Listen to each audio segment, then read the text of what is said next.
Salutations et bienvenue à Entre trois films édition du 18 décembre 2022. Je suis DJ Patoff et je suis en compagnie de Yogi et Foxman. Bonjour messieurs. Salut. Au programme, au cours de cet épisode, un peu de notre semaine, les sorties à surveiller. On ne fera pas nos coups de cœur, par contre, on va faire un décompte de notre top 5 de l'année, autant le meilleur que le pire. Et aux nouvelles, encore des nouvelles de DC. Écho retardé et Savannah Stein qui jouera un rôle qu'on aime beaucoup. On va commencer ça avec notre semaine et cette semaine, Marc-André, qu'est-ce que tu as fait? J'ai eu une très très grosse semaine en point de vue quantité et pas nécessairement en qualité. On écoutait un bon film, par exemple. On a regardé un très très bon film, un film qui passait au Ciné-Cadeau à l'époque, qui était Le Roi et l'Oiseau, d'un texte de Jacques Prévert.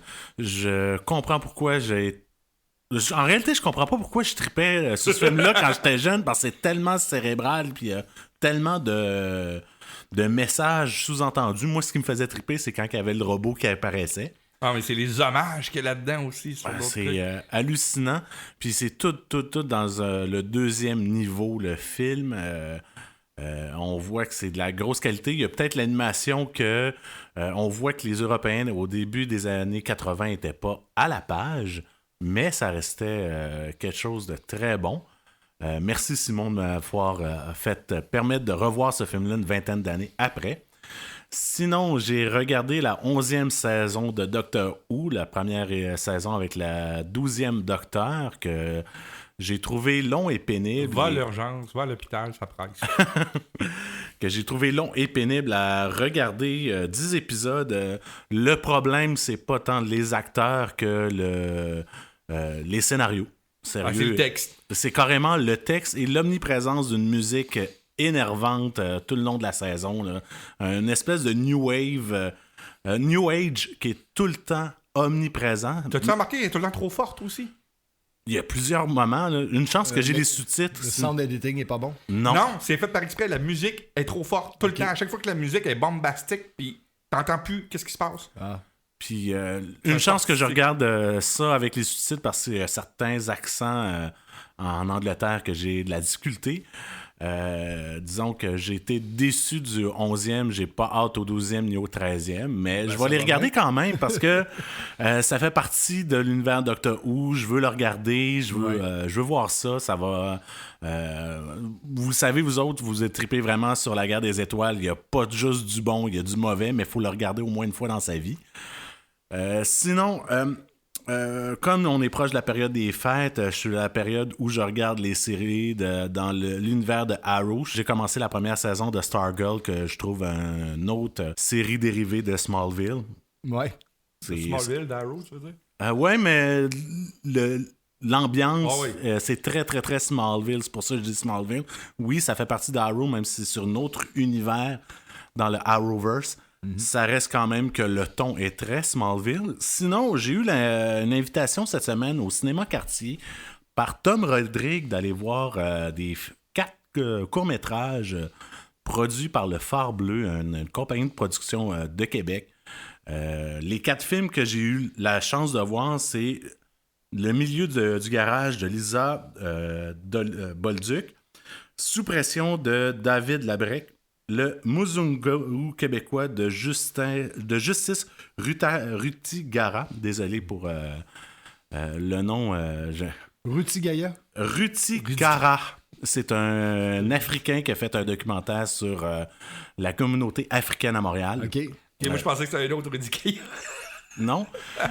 Et la chance aussi de voir candidat vedette de Tom Rodrigue à cette soirée. Puis t'as aimé ça? J'ai adoré, ça a été une très très belle soirée. J'ai eu la chance de croiser un de mes professeurs au cégep que Simon a vu qui est Pierre-Charles Rochette.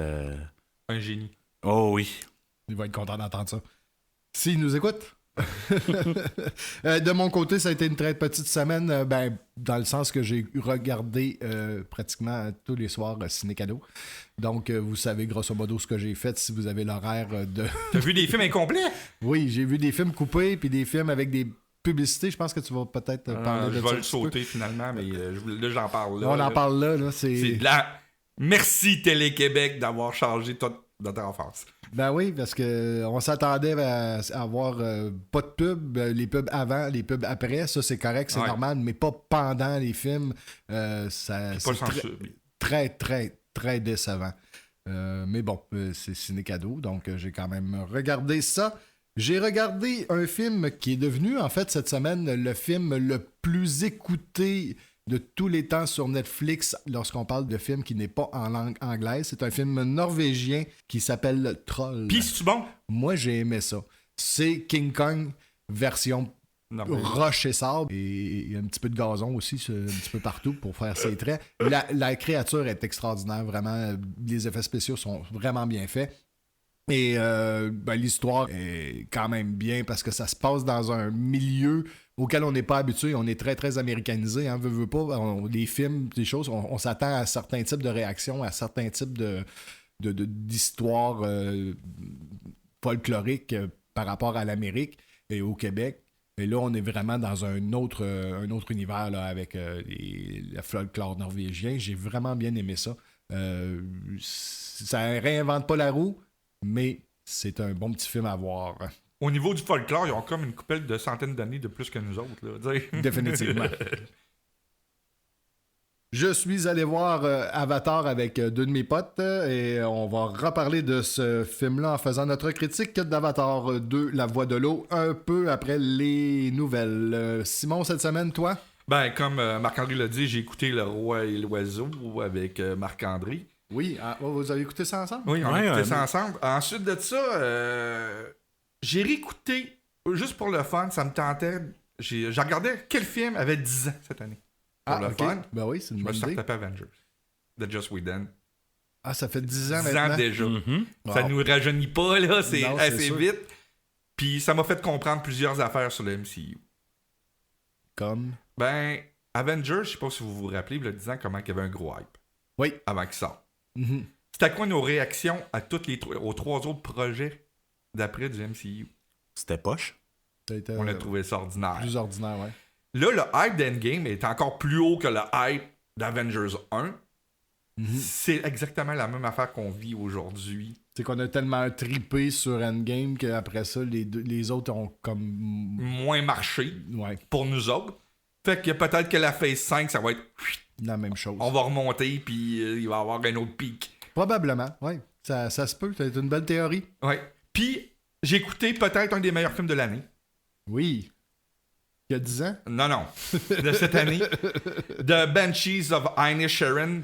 Moi, dans ma liste de films à voir cette semaine. Ah, il faut que tu écoutes ça. Oui, je vais regarder. Tu sais, avec le monde toi. dit que je chiale tout le temps, là. Mais quand il y a un bon film, je le dis, là. Et je pense que tu as eu de la difficulté avec la version originale en plus. C'est ce que tu me contais cette semaine. Là.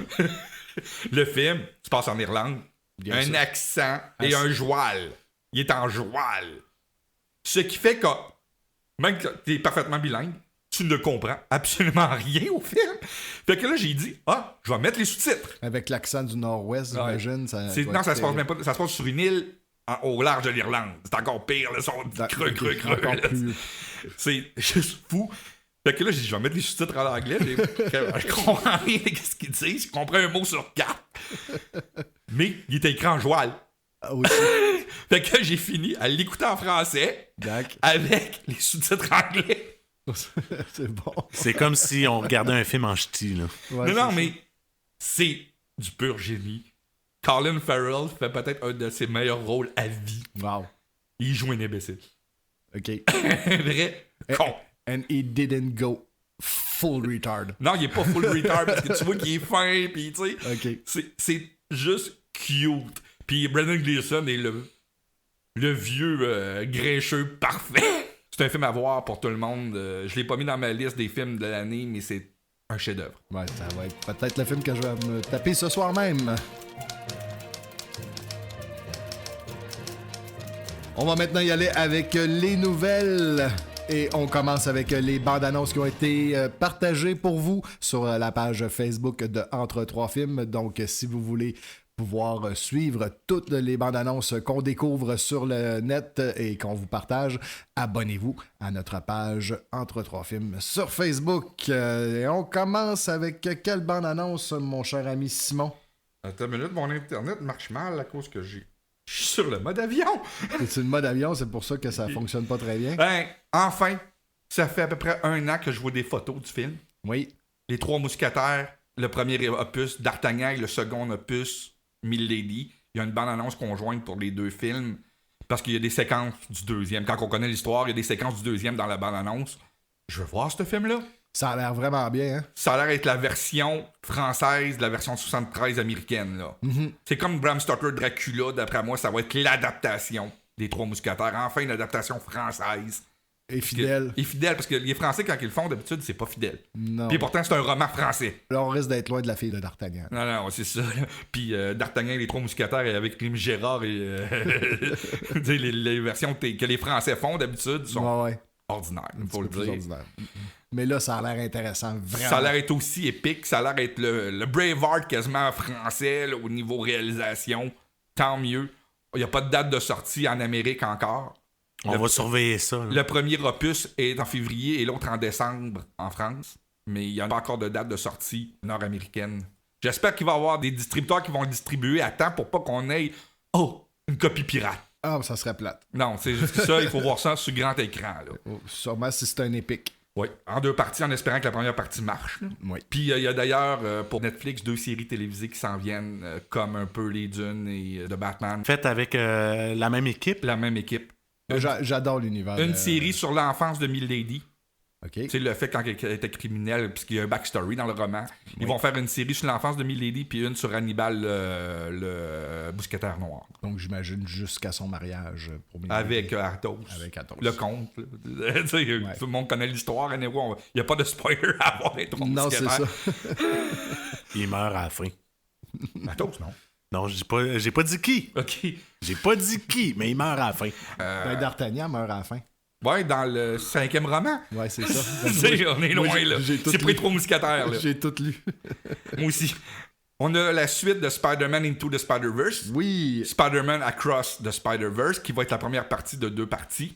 c'était un film tellement intéressant, le premier, vraiment hâte de voir le deuxième. J'avais-tu trippé quand la première fois que j'ai vu ce film-là? C'était Ouais. un des meilleurs Spider-Man que j'ai jamais été fait. L'animation est incroyable dans ce film-là. Superbe. Ensuite de ça, on a un film qui est un genre de reverse Planète des singes. C'est que c'est un gars qui arrive d'une anomalie dans l'espace, puis il atterrit sur une planète, mais au lieu d'atterrir dans le futur, on dirait que il atterrit sur notre planète, mais il y a 65 millions d'années de nous autres.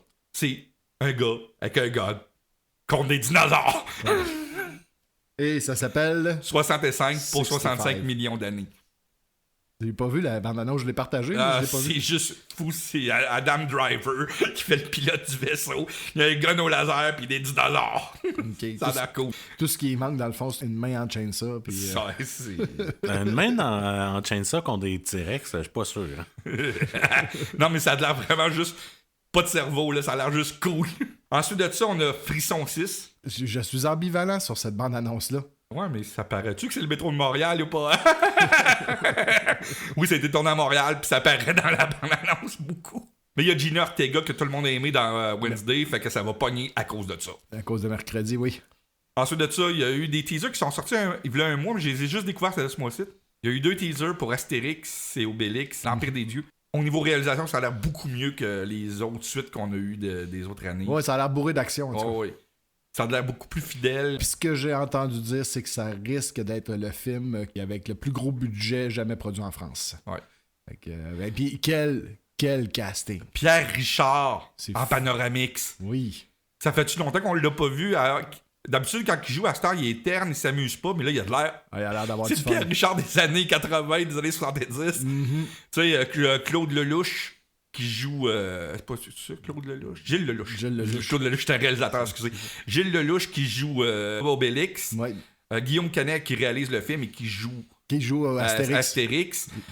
Vincent Cassel, qu'on voit aussi dans les 3 mousquetaires, joue Jules César. Et quel César. Ah, c'est lui, niveau facial, qui ressemble le plus. Incroyable, vraiment. Et que dire de Cléopâtre.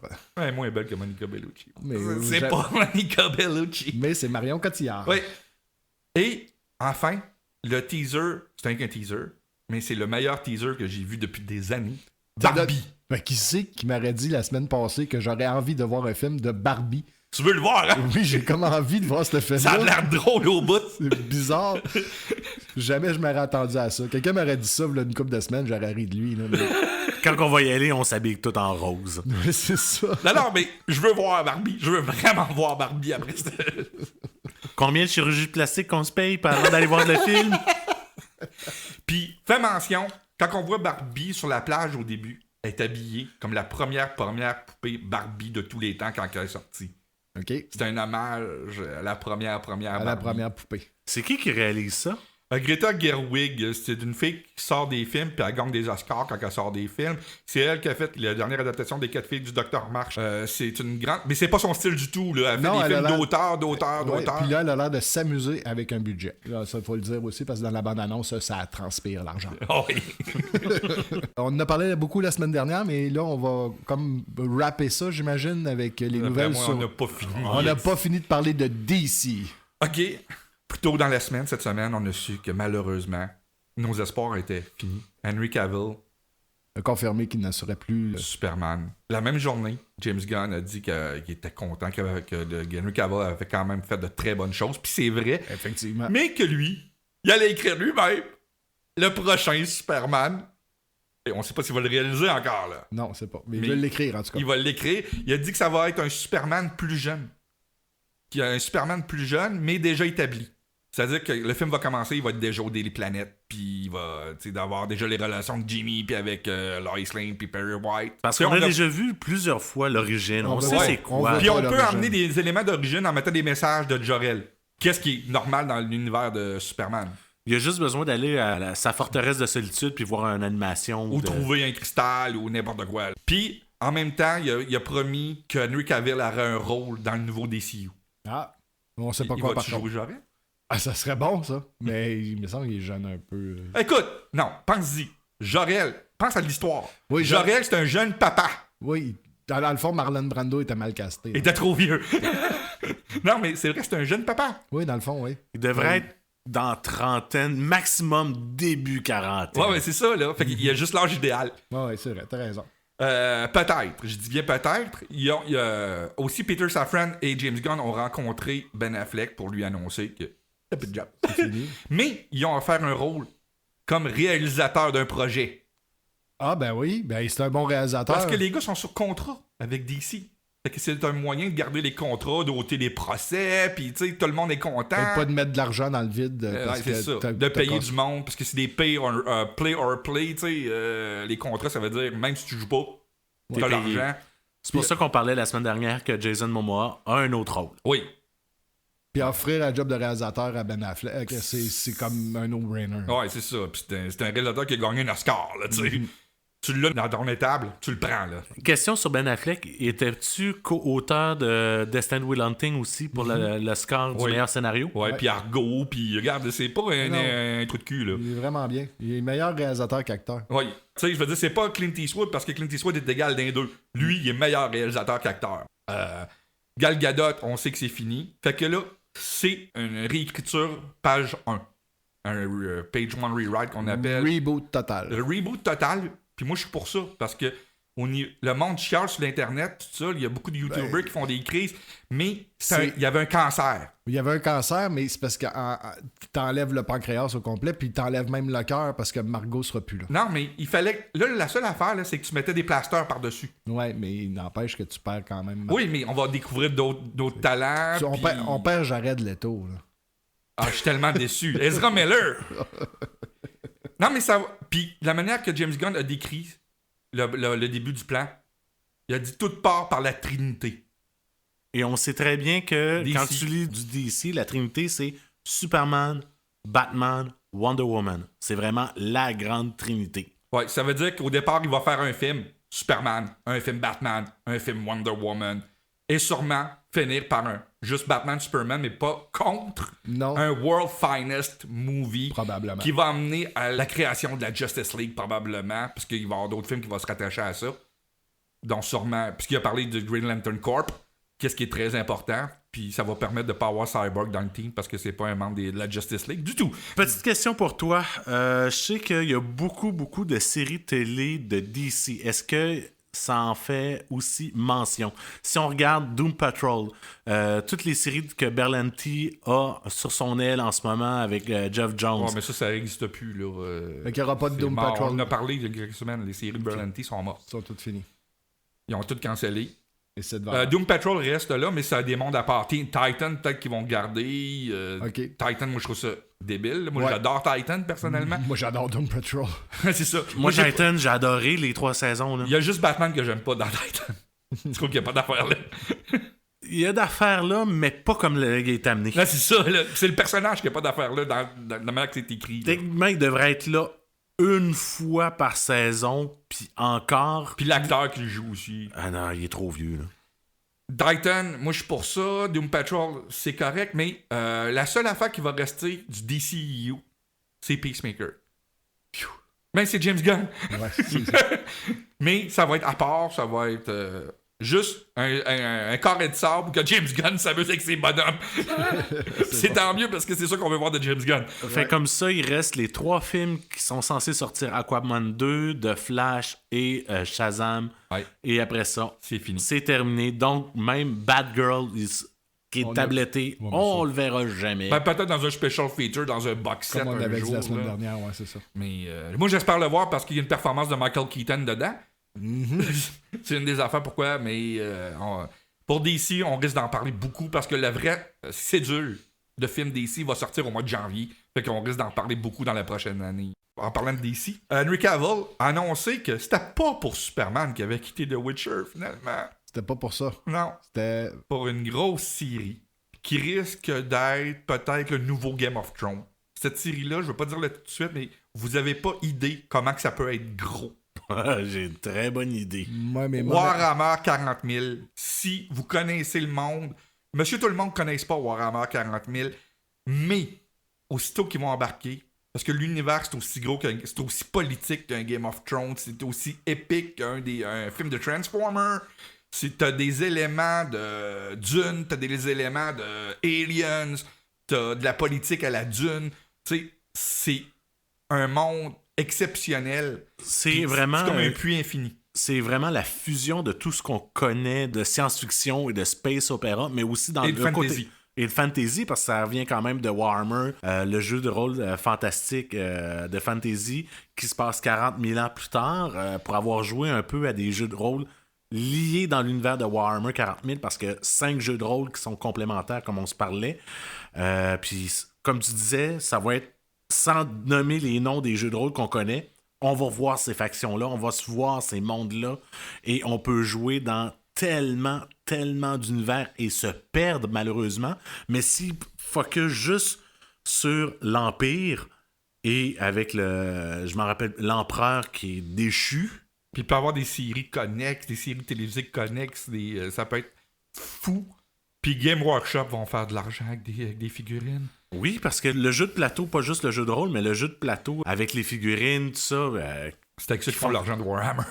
Ça fait combien de temps que le jeu Warhammer 40 000 existe? Depuis que je suis jeune, quasiment. Là. Début des années 90, peut-être. Le 40 000, début des années 90, puis dans les années 80, t'avais déjà la version fantasy, puis après ça, ils ont fait les jeux de rôle. Mais c'est un univers tellement vaste. Puis il y a des collections qui valent des milliers et des centaines de milliers de dollars de figurines Warhammer. Si t'as des figurines des années 80-90... Ça vaut de l'argent. Oui, ça vaut beaucoup d'argent. Fouillez vos garde-robes. Ouais. Surtout si t'as réussi à bien les peinturer. Ouais. On passe de DC vers Marvel en parlant de Echo. Ben, malheureusement, Echo va être retardé de 6 mois et peut-être à Vitam et Vernam. Moi, je pense qu'on la verra pas, cette série-là. J'ai comme l'impression que malheureusement, c'est une série... Si on la voit, tant mieux. Oui, tant mieux, mais ça n'a pas l'air bien parti. Ça n'a pas l'air parti pour ça. La cédule, malheureusement, le showrunner a dit qu'il y avait des réécritures et ça allait être retardé de 6 mois. J'ai pas grand-chose à dire d'autre que ça. Il n'y a pas de grand-chose qui est ressorti de ça. Non, à part qu'on est déçus. Oui. Est-ce que la sortie, je suis en train de réfléchir à voix haute, là, mais la sortie de la série de Daredevil pourrait soit accélérer l'écriture ou vraiment retarder puis l'annuler? C'est ça qui l'a changé probablement.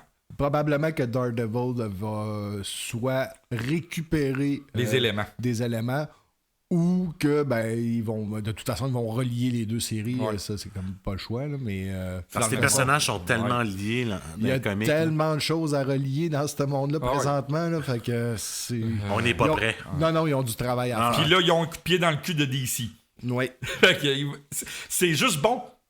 Ah On oui, va ben, voir au cinéma qu'est-ce qu'on vit depuis les années 60, du point de vue comique, la guerre, puis savoir qui fait de quoi en Là, on premier. va avoir deux bons. T'sais, c'est comme si on aurait deux fois les Yankees de New York au baseball, puis c'est égal tout le temps. Là, c'est deux équipes égales. Puis ça va rejoindre des publics totalement différents. Ouais. Ensuite de ça, on a une nouvelle Star Wars. Tu vas être content, Pat? Oui, merci, parce que j'étais un petit peu ailleurs. Ouais, c'est ça. On a une nouvelle Star Wars. On va avoir une jeune Ashoka. Oui, il va y avoir des flashbacks de la série Ashoka. Moi, j'ai rien contre, Moi non plus. parce qu'il y a des trous dans l'histoire. Ça va être bien débouché. Ouais, puis c'est l'actrice Savannah Steen qui va jouer le rôle de la jeune Ashoka. Qui n'est pas une actrice qu'on a vue très très souvent. Par contre, elle a joué quand même dans une grosse série qui est House of the Dragon. Donc, vous avez pu la voir à ce moment-là. Ça risque d'être intéressant de voir son take. Puis j'ai vu des photos. Il y a facilement façon de la maquiller puis de la faire ressembler surtout à Rosario Dawson. Rosario Dawson. C'est ce que je m'en allais dire. Messieurs, on va laisser tomber nos nouvelles. Merci beaucoup, Simon. Hein? Tu me laisses tomber? Ouais, on laisse tomber les nouvelles. C'était donc ce qui conclut la partie nouvelle. Mais on va y aller avec quand même quelque chose qui est encore très nouveau. Et il s'agit de le film Avatar 2, La Voix de l'eau, The Way of the Water, que nous sommes allés voir ce jeudi en première au IMAX de Galerie de la Capitale, version anglaise et surtout 3D. Et messieurs, je crois qu'on est les trois qu'on est sortis de là avec trois sentiments différents, si je me trompe pas. Marc-André, t'as bien apprécié. Moi, j'ai été émerveillé pendant 3 heures. Oui, c'est long par exemple. Oui, mais comme on disait, les bouts les plus longs, je les ai pris comme des bouts contemplatifs où j'étais émerveillé de voir le monde. Oui, c'est long si tu veux de l'action, mais quand t'es là, tu fais juste regarder le beau, t'en as pour ton argent. Carrément. Exactement. Même si le film dure 3 heures, 3 heures et quart, on va arrondir aux 5 minutes. avec le générique. 3h20, ça reste que quand même si le film est long, il peut se passer 20 minutes sans action ou il nage dans l'eau, les images sont tellement belles que l'animation de ce film-là, c'est hallucinant. Là. Simon, lui, est parti du cinéma avec un tout autre sentiment. Beau fait pas bon. Oui, c'est beau. Marc-André a tout à fait raison dans ce qu'il dit. Mm-hmm. Mais beau fait pas bon. Non. Un film doit être complet. Pour moi, il faut qu'il y ait un tout. Puis le tout, c'est que t'as beau avoir des belles images, mais si ça amène rien à ton rythme de ton film, tu peux couper 1h45 de ce putain de film-là. Fait que toi, t'étais pas très très content. Et faire une special edition pour avoir la version contemplative plus tard. Non, elle va durer 4 heures, l'édition. Ah, ça, c'est sûr qu'il y en a une. Ça, c'est sûr qu'il y en a une en passant. J'ai trouvé le scénario d'une nullité incroyable, mais le visuel et la réalisation. Il n'y a personne comme James Cameron pour filmer une scène d'action. Il est juste fou, le gars. Tu sais, regarde, True Lies, Terminator 2, c'est pas juste des anomalies, là. Le gars sait comment stager une scène d'action pour qu'on soit au bout de notre banc. Parce que quand le film démarre, il démarre, par exemple. Il faut lui donner ça. L'interprétation à Sigourney Weaver dans un rôle qu'on dira pas c'est quoi exactement. On va revenir à ça tout à l'heure. De mon côté, je suis sorti de là parce qu'on faisait juste comment on est sorti du film. Et de mon côté, je suis sorti entre vous deux, dans le fond, vraiment ambivalent. Autant émerveillé par les images que déçu par le scénario. Fait que je suis pas... je suis pas... Je penche ni d'un côté ni de l'autre. Je suis très, très neutre. C'est malheureusement comme la sensation que je suis sorti de ce film-là. Je me suis senti sans rien. Sans joie, sans colère. Vraiment juste je m'attendais à beaucoup, étant donné que, comme je l'ai déjà dit, j'étais allé le voir 12 fois le premier. Fait que je m'attendais vraiment à une coche au-dessus. Et malheureusement, ça j'ai pas eu cette coche au-dessus. J'ai été très, très impressionné, comme Marc-André, par les images. Ah, moi aussi. Puis, mais c'est ça, je suis resté plutôt... c'est blatant. Donc, on y va avec les acteurs qu'il y a dedans.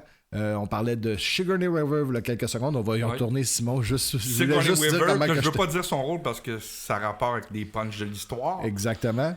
Elle joue un personnage qu'on peut pas l'imaginer jouer. Non, très surprenant. C'est très surprenant, puis c'est la meilleure actrice du film. Oui. Total, ben, c'est pas. Quand tu regardes le casting, il y a Stephen Lang qui tient son épingle du jeu aussi. Je m'en allais dire de Giovanni Ribisi, qui est extraordinaire. Une fraction de seconde? Il y a quoi, 2 lignes de dialogue? Il y a 2 lignes de dialogue. Je pensais que tu parlais de Kate Winslet. Je sais même pas comment ça. Elle est enceinte. Je comprends même pas comment ça il est crédité. C'est comme. En tout cas. Ben, il joue dedans! Non, ouais, je sais. Il joue dedans! C'est un caméo, là. C'est incroyable. Mais en tout cas. Je m'attendais à voir plus, là, tu sais. Ben, il était pas le gros dans le premier non plus. C'était le rôle qui était le plus petit du film. Non, mais on le voyait plus que qu'est-ce qu'on le voit dans le 2, là, tu sais. Tu me parlais de Sam Worthington aussi. Sam Worthington qui s'est amélioré. Je suis content que ce soit amélioré. Oui. Zoé Saldana est égale à elle-même. C'est Zoé. Moi, qu'est-ce qui m'a impressionné, c'est le petit gars sauvage. Le petit Tarzan, il l'appelle de Monkey Boy dedans, d'ailleurs. Lui, je trouve qu'il sort du lot des autres enfants. C'est vrai aussi que c'est le seul enfant qui est en prise de vue réelle. Oui. Mais une chance. Oui. Parce que ça aurait été de valeur de cacher derrière une animation de visage une telle performance. Oui. Puis c'était juste pour nous rappeler que c'était un film c'était un Roger Rabbit aussi. Comme film. Parce qu'on se le cachera pas, il n'y a pas beaucoup de scènes avec des vrais acteurs dans le film. Non. On s'entend que le jeune, c'est peut-être pas Andy Serkis, mais si on l'avait caché, ça aurait été le même combat. Non, parce que l'Andy Serkis du film, c'est Sigourney Weaver.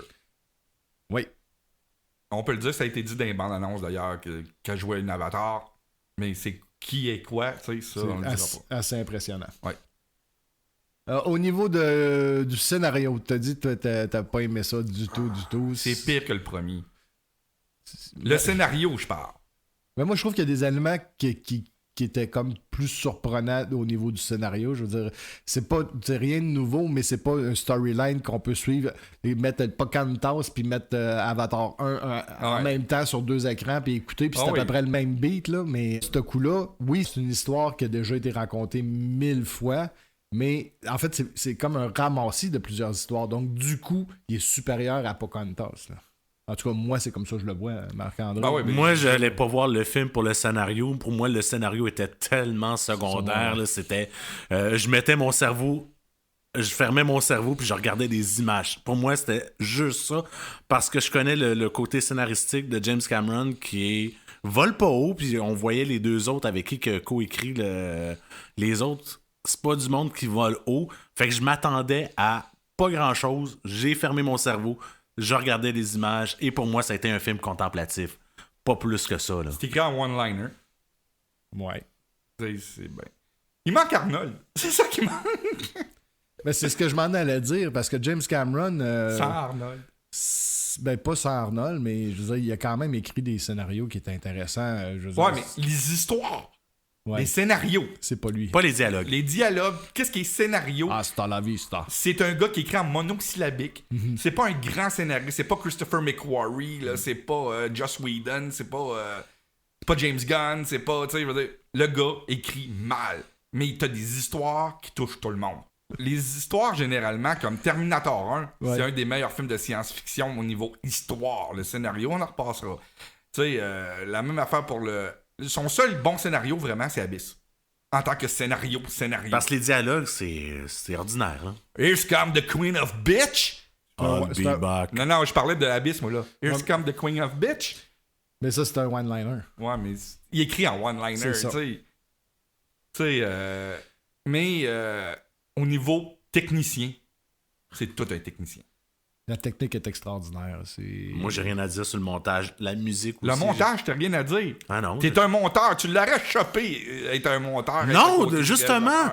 Le côté contemplatif, c'est ce que j'ai trippé là-dessus. Toutes les longueurs que tu parles qu'on aurait dû couper le monde, c'est ce que moi, je voulais aller voir dans le film. Et c'est ce que j'ai eu. Assez. On aurait eu autant. Ah, j'en aurais demandé encore plus, personnellement, là. J'en aurais demandé plus de ce monde-là. Ouais, il perd environ 50 millions par jour à cause de sa longueur, là, aussi. Ouais, ça, c'est un choix quand même artistique, mais il n'est pas présenté comme étant un film d'action non plus. Ben, le premier non plus. Avoir voulu voir un film d'action, on s'entend qu'il aurait pu être à 1h45 de plus court, facile. Avec la même histoire, sans perdre un bout. Oh oui. Exact. Mais là, de la façon qu'il l'a... le monde qu'est Avatar, l'univers dans lequel James Cameron nous a déjà plongé lors du premier film, c'est un monde beaucoup plus contemplatif et beaucoup plus émerveillant que de l'action pure et dure. Il y en a de l'action. La séquence du train. Ouais, mais c'est pas ça le but du film. Non. Le but du film, c'est vraiment de créer un monde, de créer... en fait, c'est de s'amuser avec la technologie puis l'animation par ordinateur pour réussir à créer la texture de peau des navis. C'est un petit peu mieux que dans le premier. Puis quand la séquence où il pleut, la séquence où il pleut, on dirait qu'on a de l'eau dans des lunettes 3D. Ouais. En fait, 3D, c'est peut-être un des meilleurs films que j'ai vu de ma vie. Puis t'as dit quelque chose quand on est sorti de la salle vendredi matin. T'avais à quelques reprises retiré tes lunettes au IMAX. Ouais, peux-tu nous en parler? Pourquoi? Le film, il n'y a quasiment pas de démarcation. Le film 3D, on peut l'écouter. On peut le regarder, ouais. Sans lunettes. Ben, tu verras pas le 3D, là, mais c'est comme parfait. Okay. T'sais, c'est pas genre décalé, les images décalées comme on voit. Flou comme on voit d'habitude. Non. Je sais pas, c'est peut-être une nouvelle technologie, mais ça voudrait dire que le IMAX il était obligé de se. Pas nécessairement, c'est la manière que c'est filmé. C'est peut-être juste, on va dire, c'est pas le vrai terme, là, mais c'est peut-être la pellicule qui est faite comme ça, même si on le sait que c'est un fichier numérique. Là. T'as pas besoin du dédoublement pour avoir, avec les lunettes, besoin Il y en a, mais c'est tellement minime. J'ai personnellement trouvé que le 3D était vraiment bien, mais qu'il y avait moins d'immersion que dans le premier. Parce que l'immersion est faite par exprès, d'après moi, pour commencer quand on tombe dans le pub de l'eau. Ouais. Parce que la première partie du film, il y en a, mais il n'y en a pas autant que le premier. C'est fait par exprès. Tu penses? OK. Puis quand on tombe, la première fois qu'il plonge dans l'eau, là, c'est juste les petites plantes sous-marines, puis tout ça, là, c'est juste des étages de 3D, là, une par-dessus l'autre. C'est du génie au niveau 3D. Là. Donc, tu penses qu'ils se sont retenus dans la première partie du film pour être sûr de comme vraiment impressionner une fois qu'ils sont dans la mer? Qu'est-ce qui fait que James Cameron, quand il réalise pas? Il réfléchit? Il plonge. Ah, c'est un plongeur. Okay. Ben, combien de fois qu'il est allé dans des failles, puis combien de voyages qu'il a fait sur le Titanic? Qui a fait des documentaires sur le Titanic. Ah oui, puis pas juste sur le Titanic, il a fait sur une faille qui est une des plus grosses failles plus creuses des océans. Le gars, c'est un plongeur. Le gars, il vit dans l'eau. Puis ça paraît quand t'écoutes le film. Tu m'arrêtes ça là? OK. Ben là, j'avais rien à dire. C'est là que je dis. Sans dévoiler trop sur le film, là, pour dire qu'il se passe telle affaire. Non, on vous le dira pas. Allez voir le film si vous voulez savoir l'histoire. En parlant d'histoire, j'aimerais ça revenir là-dessus. L'histoire, moi, personnellement, j'ai été un petit peu, je dirais pas déçu, mais je m'attendais à avoir plus nos personnages auxquels on s'était attachés vraiment dans le premier, c'est-à-dire Scully, puis voyons, c'est quoi? Nieti. C'est ça. Ils prennent quasiment un rôle secondaire d'une certaine manière. C'est la nouvelle génération. C'est directement les enfants qu'on suit et ça m'a déstabilisé un petit peu parce que moi, je m'attendais à avoir le suivi vraiment de Scully, voir où est-ce qu'il s'en va puis comment il se développe là-dedans. Ben, tu l'as eu en 5 minutes dans le prologue. Ouais, c'est ça. Malheureusement, c'était peut-être pas assez pour moi. On l'a eu à Disney. Non, on l'a pas eu à Disney. Non, mais d'ailleurs, c'était vraiment vrai, les spoilers de Disney. Tout ce qu'on a vu dans les manèges puis dans le monde de Pandora à Disney, c'est vraiment dans le film. Donc, vous aviez des affaires que nous autres n'avions pas. Oui. Donc, si vous hésitiez à savoir si vous alliez le voir ou pas, vous avez 3 versions. Grosso modo, comme je vous ai dit, des sentiments ambivalents d'un côté, plutôt contents d'un autre et déçus de troisième. Donc, je pense que vous êtes encore aussi mêlés que vous l'étiez avant qu'on vous parle. De toute façon, la meilleure façon de faire, c'est d'aller voir puis de se faire sa propre tête. Exactement. Et sérieusement, c'est un spectacle. Oh oui! C'est tout qu'un spectacle. J'ai pas aimé ça, mais je dis pas au monde de pas aller le voir. Au contraire, visuellement, c'est un chef-d'œuvre. Donc, allez le voir, s'il vous plaît. S'il vous plaît, si vous êtes capable, dans un IMAX. Ou si vous n'êtes pas capable, en 3D, n'attendez pas de voir ça sur votre TV ou encore pire sur votre écran de téléphone.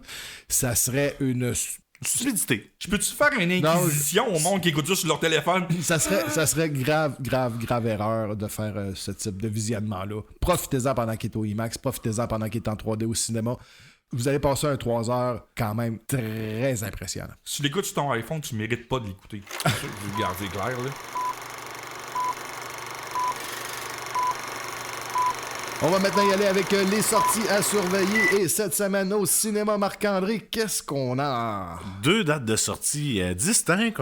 Comme on est bientôt à Noël, on a des films qui vont sortir le 21 décembre. 3 films. La Baleine, un film avec Brendan Fraser. Le rôle d'une vie. Il paraît que sa performance, même si le film est ordinaire, sa performance est magistrale. Il y a le nouveau film dans l'univers de Shrek, Le Chapoté, Le Dernier Vœu. Comment ne pas craquer devant les yeux de Antonio Banderas? Non, du chat. Non, mais regarde, moi, on a plus de film de Zorro, je prends ça. Je prends le Chaboté. Ça fait la job, hein? Ah oui. Et le 3e film qui sort mercredi le 21, un film du réalisateur québécois Christian Duguay, La Tempête. Avec Film français. J'ai dit réalisateur québécois. Avec de l'argent français. Ouais. Oui. Sinon, le 23, on a 3 autres sorties. Il y a Babylone de Damien Chazelle. Avec plein d'acteurs très... Dont Brad Pitt et Margot Robbie. Quand même.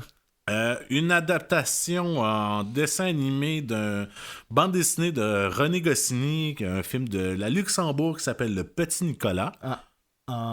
En prise de vue réelle? Ou Non, ça c'est plus tard, la prise de vue réelle. Ah, ok, excusez, Qui pardon. va être le 2e de la série, puisqu'il y en a eu un, il va pas longtemps, prise de vue réelle, il y a 1 an ou 2. Okay. Le 2e s'en vient, là. Fait que là, ça, c'est une adaptation en dessin animé. En dessin animé. Et le 3e film qui va sortir le 23. With somebody. Oui, la biopic sur Whitney Houston. Hey, c'était bon.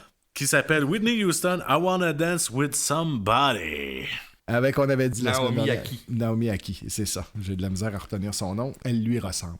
Ouais. Elle lui ressemble quand Whitney était jeune. Au niveau du VSD, Le 21 sur Prime, la 3e saison de Jack Ryan sort. Pour ceux qui sont fans de cette série et de cet univers. Moi. Toi? Ben, tu le sais que j'adore Jack Ryan. Ouais. Le 22, le lendemain, pour ceux qui n'ont pas eu la chance d'aller le voir au cinéma ou d'acheter le Blu-ray, sur Paramount Plus, Top Gun Maverick sort enfin. Le 23, vendredi, Avalonia arrive déjà sur Disney+. The Strange World. Mm-hmm. Et t'as le Glass Onion, une histoire de couteau tiré, sort sur Netflix. Avec l'ancien James Bond, A Knives Out Mystery? qui est la suite de Knives Out. Ouais. Et le 25 décembre, la journée de Noël, une comédie musicale de Mathilda qui va sortir sur Netflix. Ça, je la comprends pas. Moi non plus. Déjà en partant comédie musicale, je comprends pas ça. Ah ouais, Mais Mathilda, c'est un film qui est très aimé. Hein, ouais. au niveau Je parle des pas de enfants. Mathilda, moi c'est comédie musicale. Non, mais que c'est je normal comprends qu'il pas. le refasse d'une Ouais. manière ou d'une autre. D'une manière, Moi, je ouais. vois. Et la série dérivée de The Witcher, l'héritage de sang ou sort aussi sur Netflix avec Michel Yeoh le 25 décembre. Merci beaucoup, Marc-André. Ça me fait plaisir.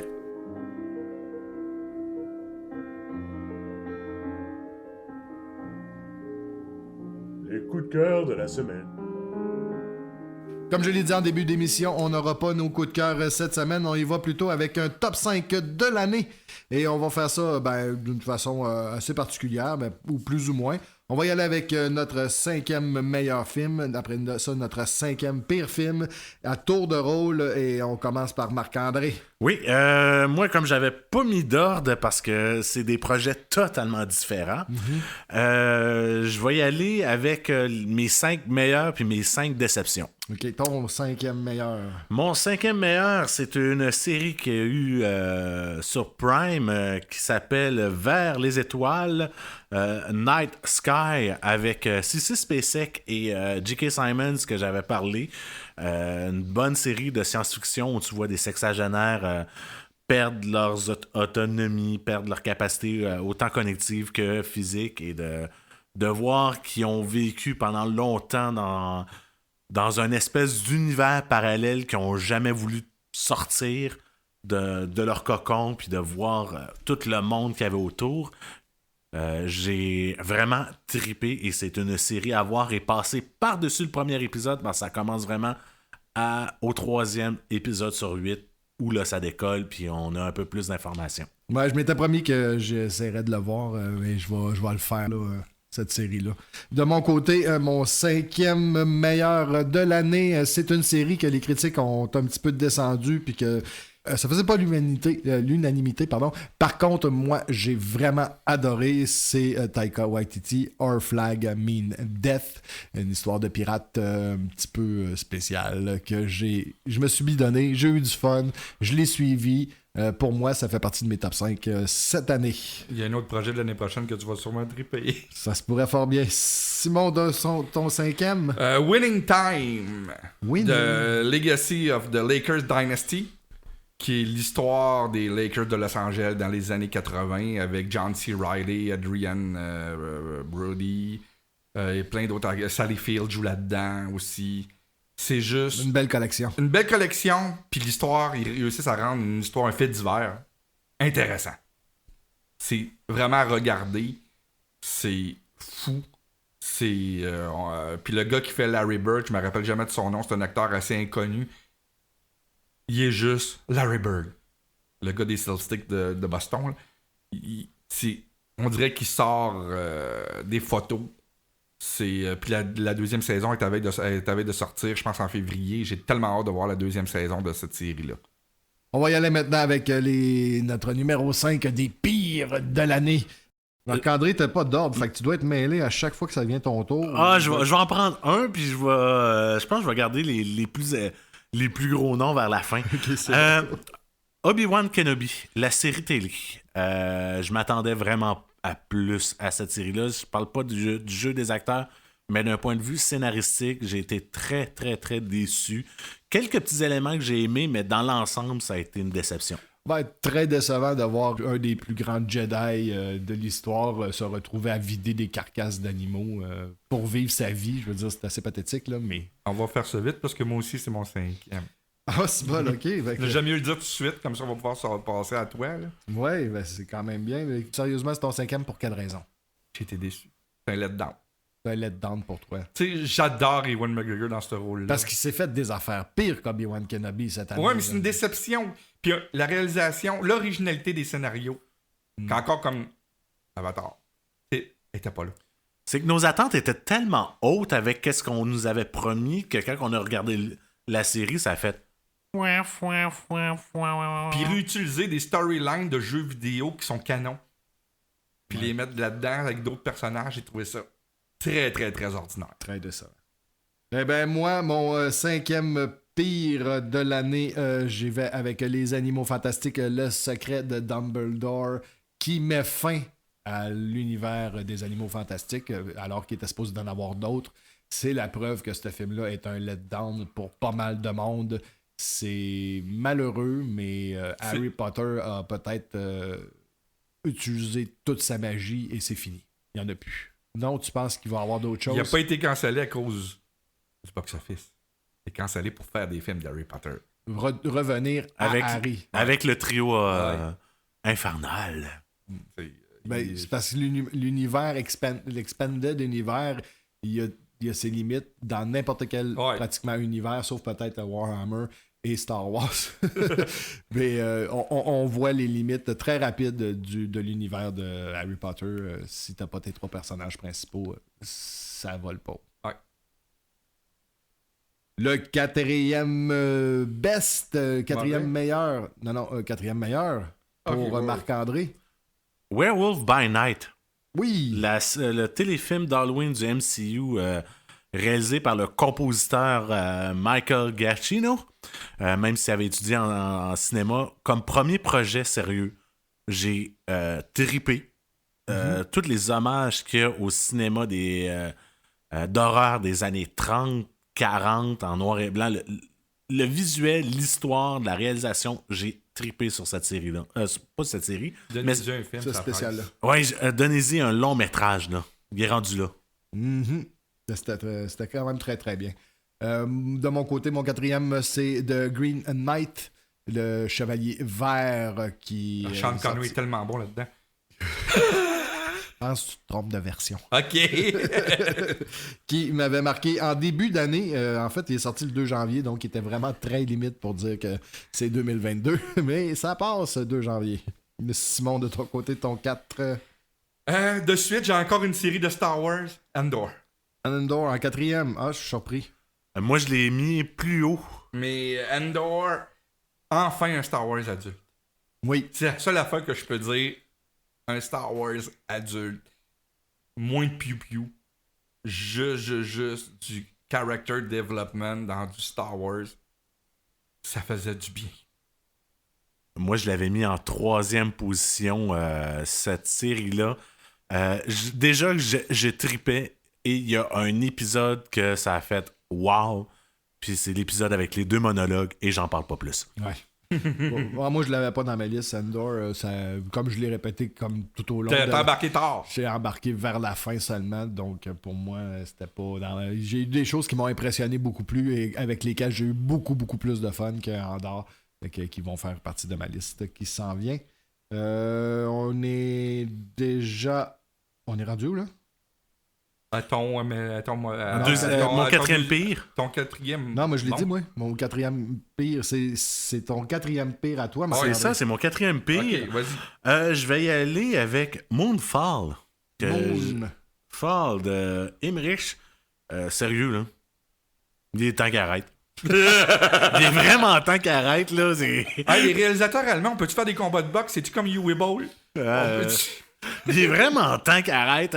Même scénario depuis Independence Day. Oui, c'est juste que là, c'est la Lune qui est rendue une espèce de base interplanétaire avec des robots à l'intérieur. Puis la Lune s'en vient. Regarde, ça n'a aucun sens. On pourrait faire comme dans WWE. Moi, c'est le contraire. Je l'ai tellement. C'est un des pire film de l'année, oui, mais c'est un pleasure, c'est un guilty pleasure, écoutez ça. C'est tellement ridicule. Il n'y a aucune ligne de dialogue qui a du sens. Ça ressemble à un film d'Asylum filmé avec 200 millions de budget. C'est ça.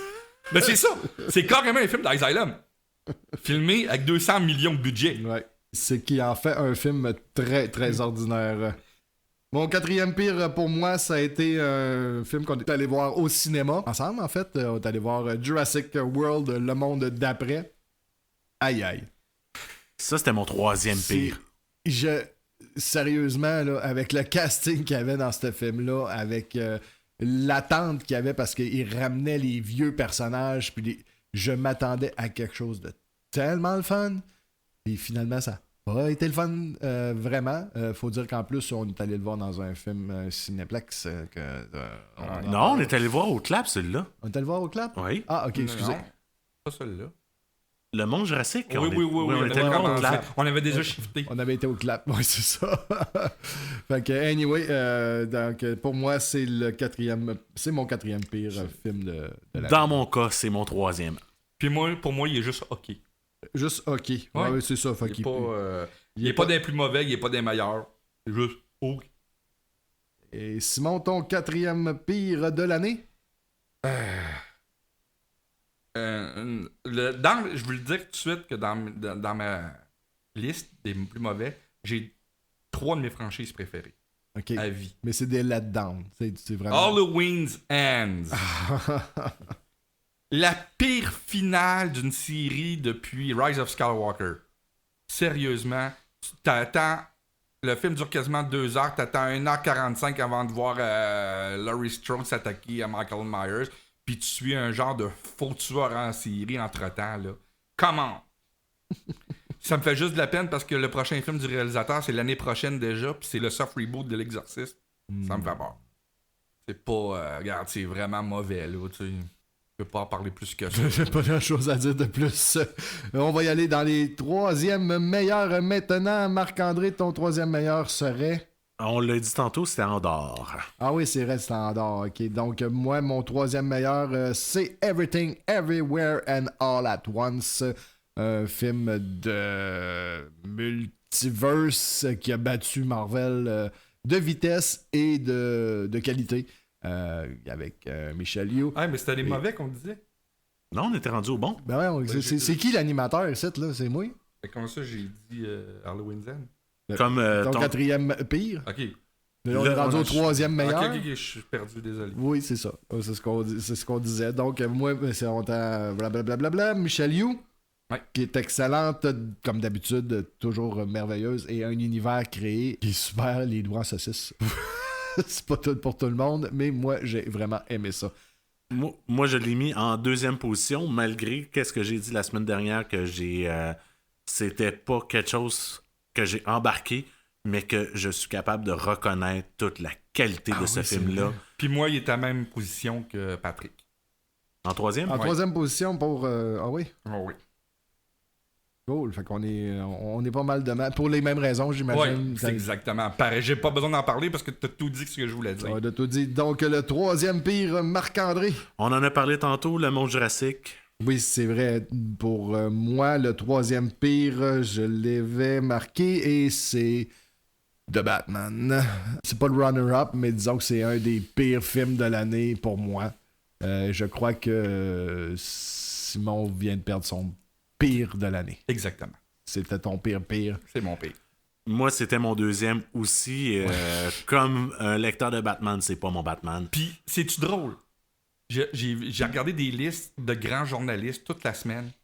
Il est top 1, quasiment pour tout le monde. C'est incroyable. Je comprends pas. Je comprends pas. C'est le film le moins original de l'année. C'est du déjà vu. C'est copié sur d'autres films en plus. C'est du remâché. Ouais. Et c'est pas du remâché de qualité. Pas juste le scénario visuel aussi. Exact. Bon, faut le dire.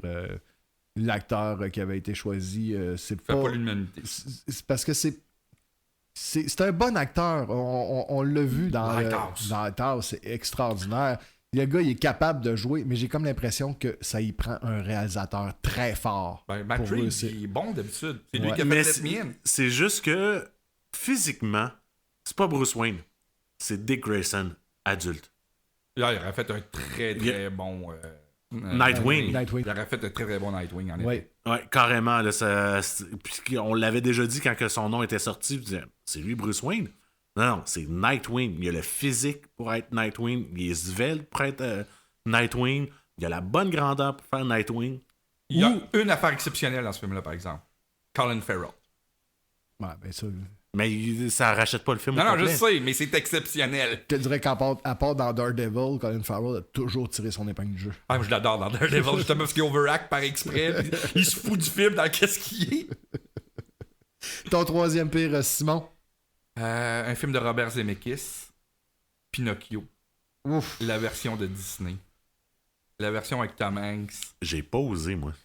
Ah, moi je l'ai osé parce que Robert Zemeckis, c'est un de mes réalisateurs préférés. Qui habituellement fait des films de très grande qualité. Ah là, c'est terrible.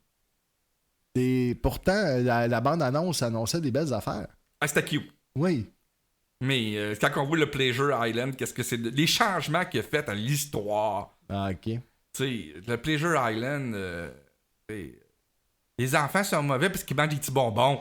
Tu sais, c'est fait trop ridicule. Mm-hmm. C'est le visuel, les changements de personnages. J'imagine, aussi, dans le fond, il a écarté la cigarette. Il a tout écarté. Il a écarté le jeu. La boisson. Juste pour garder que la gourmandise. Ah, ben, c'est normal, c'est des enfants. Tu sais, t'en regardes.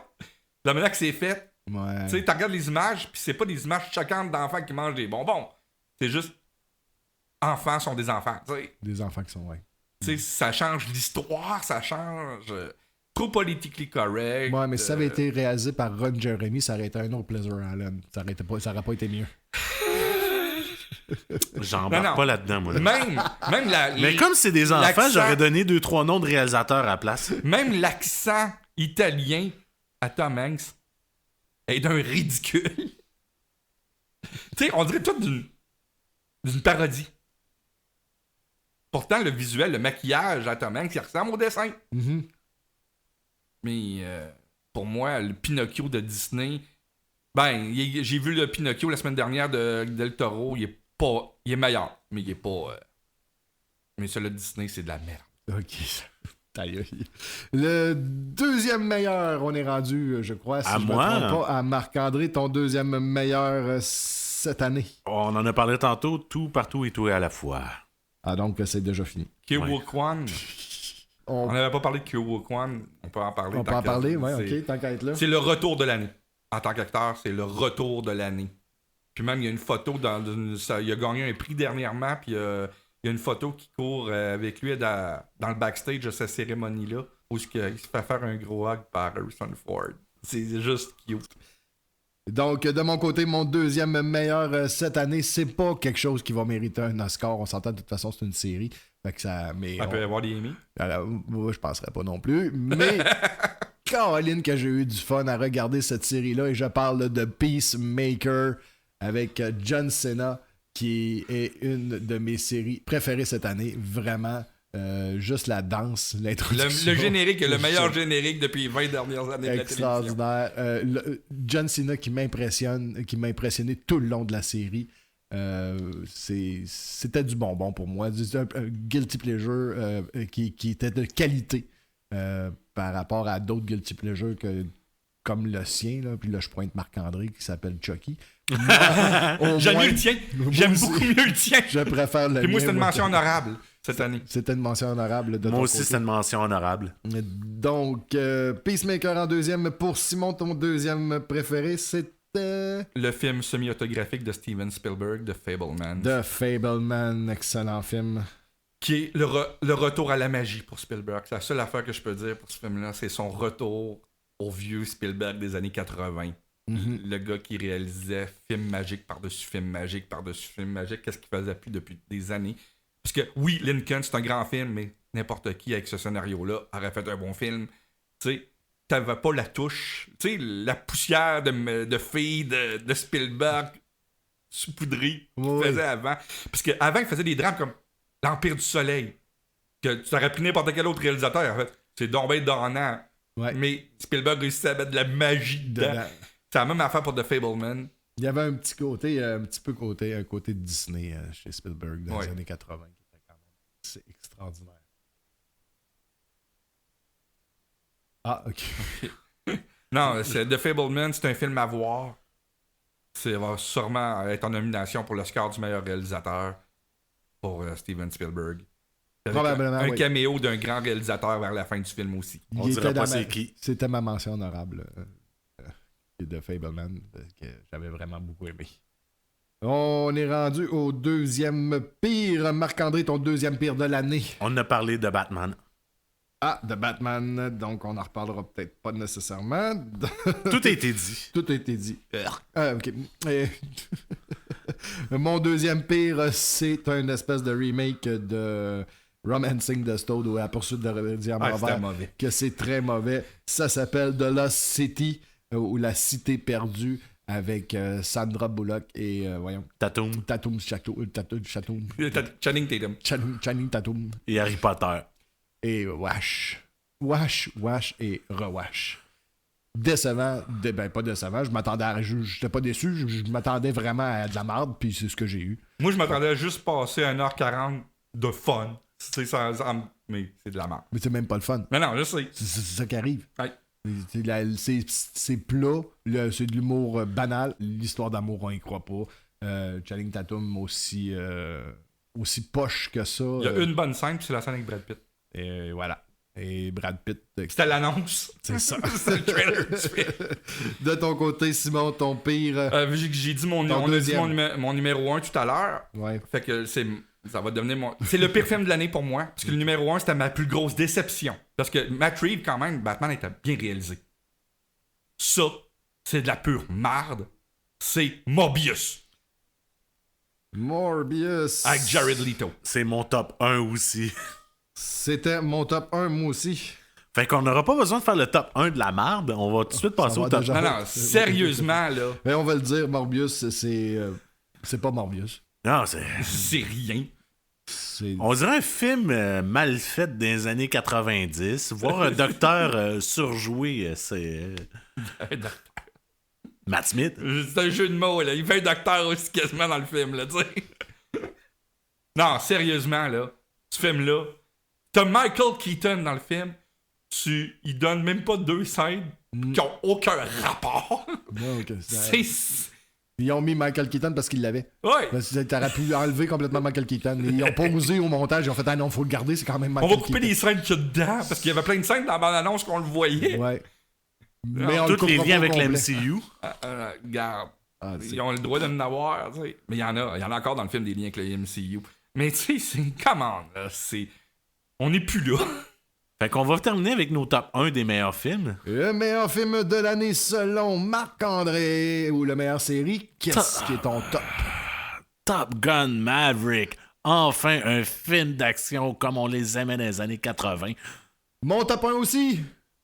Moi, c'est une mention honorable. Ben, c'était le 6e. Mon top 1, donc on a eu du fun.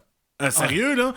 Ça, là, c'est. Tu mets ton cerveau, tu le fermes, là, puis tu t'amuses à regarder du piou-piou, là. C'est exactement ça. C'est Puis un... ça a beau être une copie presque conforme du premier dans certaines scènes. Mais c'est ce qu'on voulait. C'est ce qu'on voulait. On a payé pour avoir ça. On l'a On l'a eu. eu. Puis ça a été bien fait. C'est sûr qu'on peut chialer sur la dernière partie. Puis, Ah, l'avion, le F-14 à la fin. Là, Oh oui, mais non, ça c'est suspension. non, je sais que c'est ça que j'allais dire. T'as tellement vu d'affaires, pas d'affaires durant le film que tu fais oh cool, je m'en fous, je le sais que c'est pas vrai, que ça se peut pas. Et un Tom Cruise en forme vraiment superbe. Val Kilmer tellement plein de sentiments. Sa scène, là, c'est une des meilleures scènes. Il vient chercher une larme chez le plus dur des cœurs. Le C'est un gars, grand film. Puis enfin, on voit un personnage qu'on en entendait parler 2 fois dans le premier film. Penny Benjamin. Oui. qui est-tu magnifique Ah, avec une mission qui est exactement la même mission que dans Star Wars épisode 4. C'est pour ça que le film est si bon. Parce qu'il y a quoi 2 mètres de différence entre les 2 trous pour lancer les missiles. À peu près, Là, mais- c'est ridicule. Tu sais, c'est fait par exprès. Ils ont vraiment copié sur Star Wars, puis ils s'en cachent même pas. Ça cache pas, mais non, c'est un hommage. dans le Non, fond. non, c'est juste. Mais tu disais Tom Cruise en forme, on l'a vu en forme aussi au cinéma jeudi. Hein. Oui, Ouais, oui, la scène, quand on tourne, la scène de tournage du Mission prochain Mission Impossible. Hey, là. c'est juste le making-of qu'il y a au début d'Avatar, c'est à voir. mais il joue comme ça faisait longtemps que je l'avais pas vu jouer. S'amuser. Avec un plaisir. C'est la première fois depuis Entretien qu'un vampire en 94 qu'on le voit jouer un rôle. Qu'on le c'est à voit ce pas jouer point-là. Tom Cruise. Exact. C'était vraiment. Moi, c'est comme je l'ai dit, c'est mon top 1, moi aussi. Marc-André, très bon choix. Félicitations d'avoir pris mon choix. Ouais. Ah, c'est un bon... Je l'ai pas mis dans ma liste, mais c'est le plus grand spectacle, même avant Avatar, c'est le plus grand spectacle cinématographique de l'année. Simon, ton top 1 de l'année, ce. J'en ai tellement parlé, après toutes les émissions, j'en parle. The Offer. The Offer, c'est... Puis elle est maintenant disponible en français. Elle a finalement été traduite, parce qu'au début, elle n'était pas Il traduite. était pas elle était supposé, juste- mais il est tellement populaire et tellement en demande. Puis on l'a vu en version DVD en plus. Oui, elle existe en DVD. Elle est sortie, une série en streaming qui est sortie tout de suite en DVD.